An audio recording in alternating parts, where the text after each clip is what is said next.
What is going on, everyone? Trust the Buzz here. If you're new to the channel, I make Charlotte Hornets content, so if that interests you, make sure you go ahead and hit that subscribe button down below. If you cannot tell by the thumbnail title of this video, in today's video, I just want to take a second to introduce some of the players that could be around for, as we all know, the Charlotte Hornets were robbed of getting the first overall pick after being sorry for so long. It's still been like 30 something years since we've gotten the first pick. But as I try to do every single year, even though this is getting harder and harder to do, every single year I try to take you through a process of a draft prospect. I don't try to push who I want until the very end. But until then, I try to give you as much information as I possibly can about each and every prospect that would be valuable to the Hornets. And then we go from there. Have you make your own decision, and we'll see by the time draft comes around, are we on the same people? So that's just what I want to do, just talk about a few guys. So the first guy I want to talk about, the guy that's getting a lot of hype, probably the most hype to go to the Hornets, is VJ Edgecombe. I've seen some people say he can go as high as 3, which obviously that would go to the Philadelphia 76ers. I mean, the Sixers are going to take talent. I think that's their biggest thing. To them, I think they're going to take who do they feel at 3 has the most talent, because you're still trying to optimize Paul George, Tyrese Maxey, Jared McCain when he comes back, and then Joel Embiid, of course, when he comes back. If he comes back, I think there was a report out there that there was just an if used about him coming back. But anyway, VJ Edgecombe, I think, he's probably the most perfect fit to me for the Charlotte Hornets, simply just because he does look to play defense. He's able to be that slasher that we need. He's able to put pressure on the rim, not in a way where, because as you all know, that's one of the biggest things we need. So he's not going to be the solidified number one answer to that. I think it's going to take time, but I do believe he can get there. I enjoy his athleticism. I think his defense, while it's not as just stifling as you would want it to be, you could see the potential there. And I think he measured well at the combine. So I think that there's a lot going for him, especially when if you're like me and want to move Brandon Miller out the 2. I know we always talk about how positionless basketball is, but I think that your makeup on the court kind of dictates that in a way. And with Miles Bridges, with LaMelo, with Brandon, I think that there's a little monotony there, especially when Miles Bridges and Brandon Miller play at the same time, at least at the beginning of the season. It's a small sample size, but Miles Bridges settled a lot. He wasn't really trying to get to the rack like he did towards the end of the season. I think VJ Edgecombe can kind of be that. And then what's good for him for that is I do need him to develop his 3. I know that, like, as the season went on for Baylor, he got better at shooting the 3. And I think that for the Hornets, he would probably be like a corner 3-point shooter, which is that I'm perfectly okay with that. And then as time goes on, hopefully he can expand his range. But for what the Hornets need right now, I think that he's just the perfect fit. Like I said, he can focus on getting to the rim, we know that's something he can do. He can play defense. I do have my concerns about whether he can be your point of attack defender, but there's no reason to not try it. Like, you have Miles, who I've always said there's no reason for Miles to not be a good defender. You have Brandon, which him coming off an injury will shake up things a little bit, but there's still no reason for him not to be at least a positive defender. You add VJ Edgecombe to that, I think that he can be more. It's just with those other 2 guys, I think you have something there, at least on the perimeter sake of it. And I think, unfortunately, that's where Miles playing out of position hurts, because we are seeing not necessarily 2 bigs, as regular basketball has always been, and then we kind of went to this small ball thing. We are there's still some guys that kind of, it may seem they may play as 2 bigs, but the power forward usually has some type of versatility, some type of speed to alleviate that. So it's just not 2 tree trunks running down the court. So unfortunately, with Miles, he's just too small to guard those kind of players. But we'll see. Anyway, I think that having Brandon Miller and Miles Bridges alongside VJ Edgecombe could prove that our defense could be at least serviceable on the perimeter. But we'll see. I just think he's a good fit. I think he's probably the perfect fit. He exudes his athleticism, exudes in transition, and we need that as well as a team that likes to run. We need that. We need guys like VJ Edgecombe to kind of finish off breaks. You have Miles and VJ, and then I think Brandon Miller is an excellent connector type passer in the transition. So I think that will work out beautifully. So that's VJ Edgecombe. I really like his game. Of course, there'll be draft profiles and more things about him on the channel. But once again, I'm just trying to introduce you if you're not familiar already.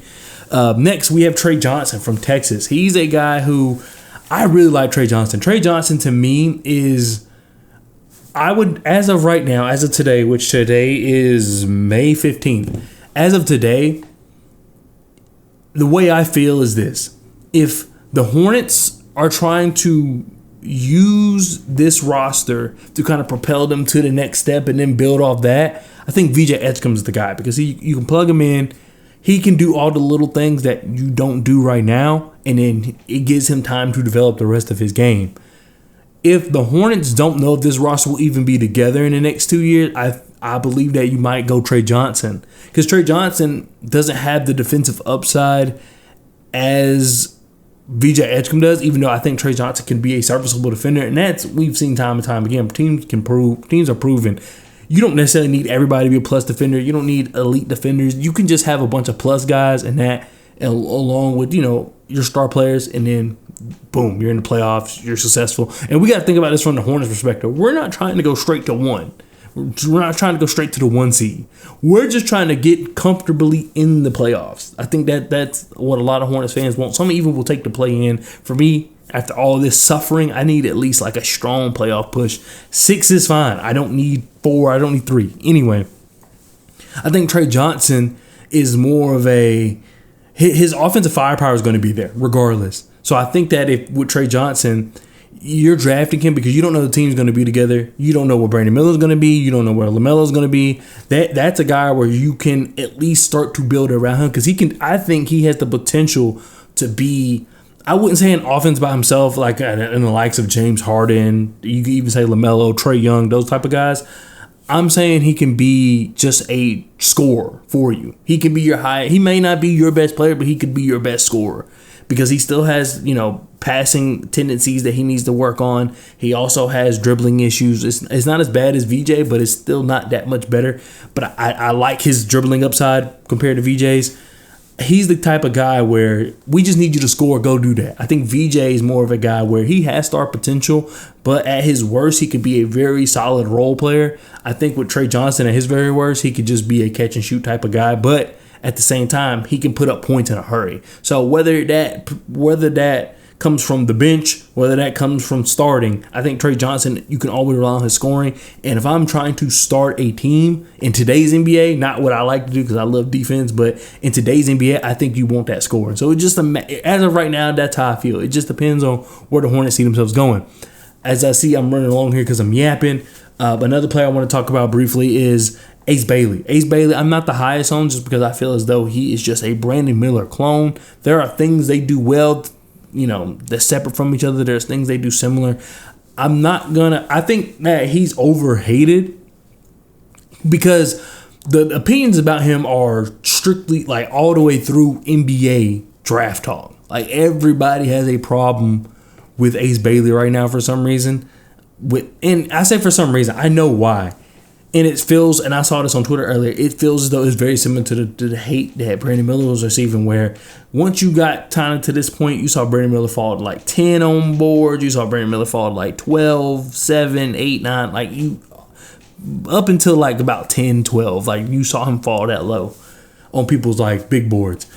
I think with Ace Bailey, specifically for the Charlotte Hornets, he's just not a good fit, because we do already have Brandon Miller. And I'm all for, don't let certain players stop you from getting other players, but they are too similar, and their upsides are too much the same. Like, it's literally the same player replicated, and we already have issues with ball handling. We already have issues with getting to the rim. That just adds to it. So unless we're playing like this very unique perimeter game, which I know we didn't necessarily have the personnel for last year, but I don't see that happening. I don't see a point of getting Ace Bailey for the Charlotte Hornets. However, I think he could be very useful for the Spurs.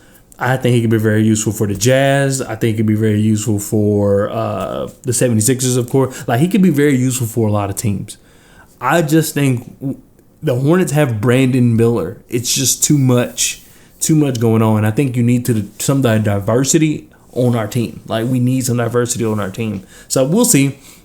But I think he's underrated as a defender, especially as a help defender. I think he makes shots a little more difficult, but he's very content with taking those shots. And I wouldn't say he's the most efficient with those shots, but he hits them at a high clip. So all the things that people talk about with Ace Bailey, him not being able to dribble, what his defensive upside really is, him not able to get to the rack, like those things are true.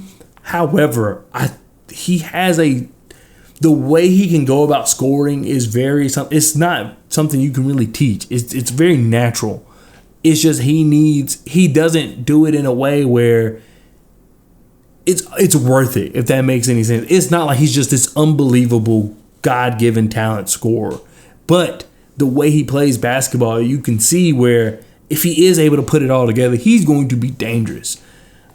It's hard to pass that up as far as talent and upside. But when I'm thinking about how this team is going to be built, I just don't know. If the roles were reversed, where we just drafted LaMelo and we've had Brandon Miller, I would kind of feel a little different, because it's like, okay, we've had this guy, he's good, we know he's good, but let's use him to bring in another kind of piece, and we'll just get like his replica here. It's not the same. It's not the same when we just drafted Brandon Miller. I don't know. That's just kind of my biggest thing about it. Another player that people want to talk about, and I'll go even quicker now, is Kon Knueppel from Duke.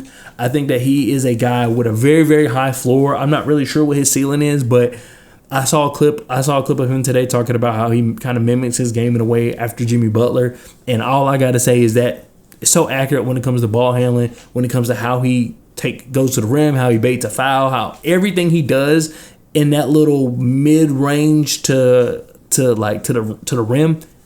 It's literally like watching Jimmy Butler, and that's crazy to say, but like, and I would say probably older Jimmy, like Jimmy we got now with the Warriors, and Heat Jimmy Butler. I wouldn't say it's necessarily Jimmy Butler from the 76ers or Jimmy Butler from the Bulls. I think it's kind of like now Jimmy Butler offensively when when it comes to dribbling.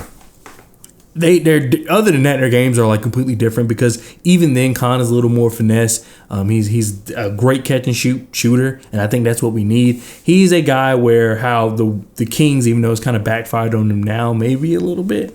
They had a Kings selected, and I talk about this a lot, and I probably need to find more analogies. But had a Kings selected Keegan Murray, how the Suns selected Cam Johnson. I'm trying to think of other examples, but I can't off the top of my head. Those are the two I just like to use, where they were like, we're just going to get our guy to kind of fit what we're missing and bank off that. And that's how Kon Knueppel feels. I just don't feel like this team is ready for that kind of draft. I think that players like Kon are needed in the NBA. Like, we've seen a lot of playoff teams with that. I personally just don't think that Kon necessarily, we're ready for that. We're not ready for that kind of player. Another player, I'm trying to think off the top of my head. I think those are the main four. I mean, obviously, if Dylan Harper falls, he falls into the conversation. I can't really think of anybody off the top of my head that would really be in this range that I would be okay with. I mean, there's a lot of guys I like, but talking about in this range, it's those four. Anybody else, I think that you need to trade back for. I think those four are the ones I would be okay at 4, but in a specific order and specific scenarios. Anybody else, I think 4 is just absolutely too high. That's off the top of my head. Jeremiah Fears might be someone you would think about, but we already have LaMelo. Once again, I'm not against, don't let anybody stop you from getting a guy who you think could elevate this team even more so. I don't think that's with Jeremiah Fears, not when we already have LaMelo. So yeah, that's what I got. Let me know what you think down in the comment section below. I would love to hear your thoughts. There are plenty of guys like up and down this draft, but those are the 4 I want to talk about specifically in who I feel comfortable in the 4 range. There's guys at like 20 I like, 15 I like, so maybe we could talk about them just to give an overview, just in case the Hornets do trade up and trade back into the first round, or trade back from the 4th pick and pick one of those guys like in the mid-teens. We will be covered on all of them. But anyway, let me know what your thoughts are down in the comment section below, and I'll see you guys next time. Peace.